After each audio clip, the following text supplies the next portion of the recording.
Hello students, जैसा कि हम लोग पिछले लेसन पढ़ चुके हैं परिमेय संख्या के बारे में, तो आज उससे थोड़ा सा कुछ प्रॉपर्टी की बात भी हो रही थी कि जैसे हमने प्रॉपर्टी पढ़ी थी, इसकी एक गुण पढ़ा था संवरक गुण, है ना, या संवरक नियम भी कहते हैं उसको। तो उसके आगे हम लोग बात करेंगे। संवरक नियम के बाद दूसरी प्रॉपर्टी थी परिमेय संख्याओं के प्रगुण हमको पढ़ना है, ठीक। और उसमें से भी पहला क्या था, योग के प्रगुण। तो संवरक नियम हमने पढ़ा था, एक बार फिर से हम लोग रिपीट कर लेते हैं। संवरक नियम क्या था कि दो योग का संवरक नियम, कि दो परिमेय संख्याओं का योगफल भी एक परिमेय संख्या होता है, ठीक। इसका वीडियो पड़ा हुआ है। चलिए, सेकेंड प्रॉपर्टी है हमारी क्रम विनिमय नियम।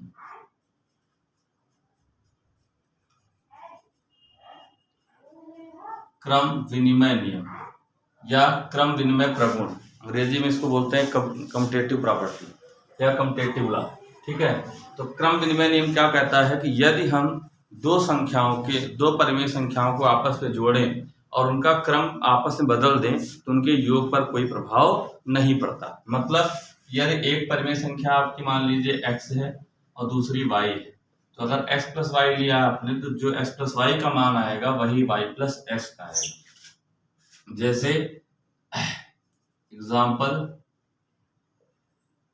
हमने लिया 1 प्लस 2 कितना आया, 3 आया।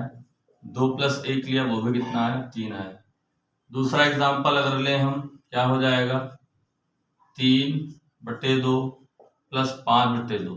3/2 में 5/2 जोड़ा हमने, हो गया 8/2 बराबर आंसर आ गया 4। या फिर हम करें, क्रम बदल दे, 5/2 में 3/2 जोड़ें, तभी अंश आपस में जुड़ जाएंगे क्योंकि हर बराबर है। तो 5 3 हो गया 8, 8/2 यहाँ कितना आ गया, 4। तो दोनों स्थितियों में, दोनों केसेस में देखिए दोनों की वैल्यू क्या आ रही, बराबर आ रही।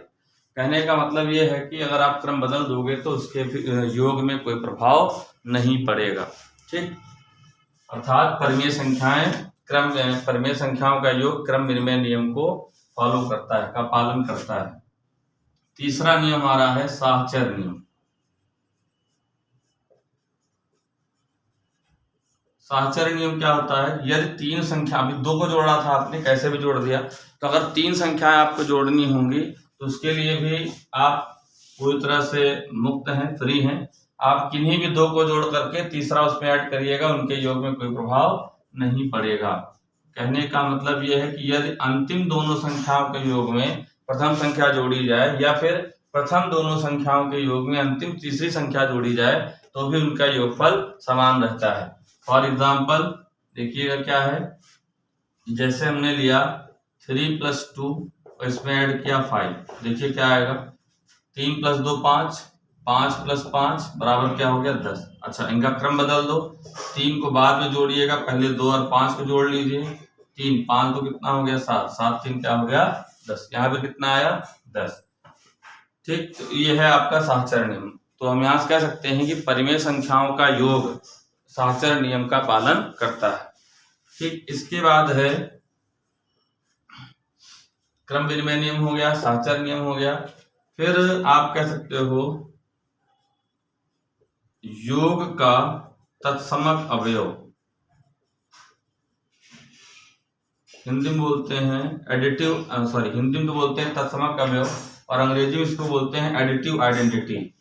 ऐसा नंबर जिसको किसी भी संख्या में जोड़े तो उसके योग में कोई प्रभाव ना हो, संख्या वैसी की वैसी रहे। तो जाहिर सी बात है, मन में आ गया होगा आपके कि वह संख्या क्या हो जाएगी, शून्य। अगर शून्य को किसी में जोड़ा जाए तो संख्या का योग क्या रहेगा, जो संख्या आपने पहले ली थी उतना ही रहेगा। मतलब तत्समक अवयव क्या होता है, ये याद रखिएगा, योग का तत्समक अवयव कितना होता है, शून्य, 0। कैसे, 3 में आपने 0 जोड़ा तब भी 3 आया, 1/2 में 0 जोड़ा तब भी 1/2 ही आएगा।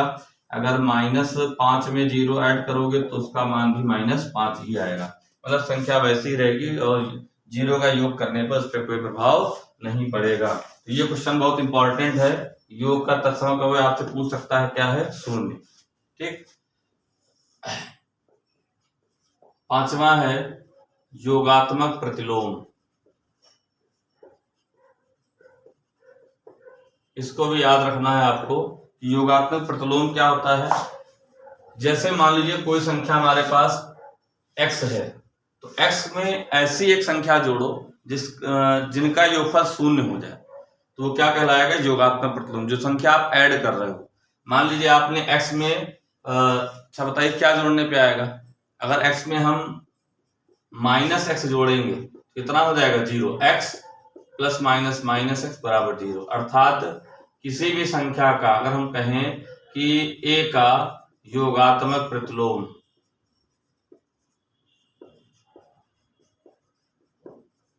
क्या हो जाएगा, -। देखिए ये जो प्रगुण है, क्रम संवरक नियम हो गया, क्रम विनिमय नियम हो गया, साहचर्य नियम हो गया, योग का तत्समक अवयव हो गया, योगात्मक प्रतिलोम, ये केवल परिमेय संख्या में नहीं लागू होंगे, ये सारी संख्या में लागू हो जाएंगे। आप चाहे वो प्राकृतिक संख्या ली जाए, चाहे आपकी पूर्ण संख्या ली जाए, चाहे पूर्णांक ली जाए, सब में ये काम करेगा। ठीक है, 1 का योगात्मक प्रतिलोम कितना हो जाएगा, -8। इसका एग्जाम्पल ये भी बहुत इंपॉर्टेंट है, इससे भी क्वेश्चन आएंगे।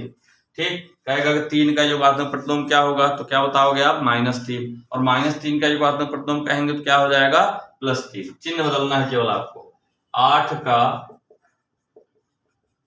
योगात्मक प्रतिलोम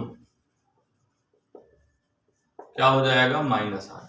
ठीक, और अगर यहीं पे -7 का मान लीजिए पूछ लें का योगात्मक प्रतिलोम, तो वो क्या हो जाएगा, +7। ठीक है, ये 5 प्रॉपर्टी हैं, आपको एकदम दिमाग रखना। अब इनसे क्वेश्चन कैसे आएगा, जैसे ये पूछेगा कि परिमेय संख्याओं का योग परिमेय संख्याओं का योग पालन करता है क्रम विनिमय नियम का, साहचर्य नियम का, योग का और संवरक नियम का, या फिर इन सभी का, तो उसमें क्या हो जाएगा, इन सभी का। ठीक है, ऑप्शन सारे नियम फॉलो करता है ये, चाहे संवरक नियम हो, चाहे क्रम विनिमय नियम हो, चाहे साहचर्य नियम हो, और तत्समक का भी आपको याद रखना है 0। ठीक, और एक है योगात्मक प्रतिलोम, इसका क्वेश्चन बहुत इंपॉर्टेंट है, याद रखिएगा। योग का तत्समक अवयव कितना होता है, 0। और योगात्मक प्रतिलोम क्या होगा, जो भी संख्या दी हो, 8 का योगात्मक प्रतिलोम कहेगा तो -8, -7 का योगात्मक प्रतिलोम कहेगा तो +7 हो जाएगा। ठीक, केवल चिन्ह बदलना है। वैसे अगर 3/5 का योगात्मक प्रतिलोम आपसे पूछता है तो क्या हो जाएगा, -3/5। अगर -6/7 का पूछता है तो वो कितना हो जाएगा, केवल चिन्ह बदलना है आपको, 6/7। ठीक, बहुत आसान है। और एक क्वेश्चन इस पे और पूछ सकता है कि किसी संख्या एवं उसके योगात्मक प्रतिलोम का योगफल होता है, तो ऑप्शन में 0 दिया होगा, तो 0 ही सही आंसर। देखिए यहाँ लिखा भी है कि x, जैसे यही देख लीजिए 7, क्वेश्चन क्या था, किसी संख्या, मान ली संख्या 8 है, 8 और उसके योगात्मक प्रतिलोम -8, योगफल क्या होगा, 0 ही तो आएगा। 8 प्लस -8, 8 -8 कितना हो गया, 0। ठीक, ये इतने तरह से क्वेश्चन आपके बन सकते हैं। जो भी पढ़िए उस पर क्वेश्चन जरूर दिमाग रखिए, किस तरह से क्वेश्चन आ सकते हैं। ठीक है, चलिए इसको नोट कर लीजिएगा।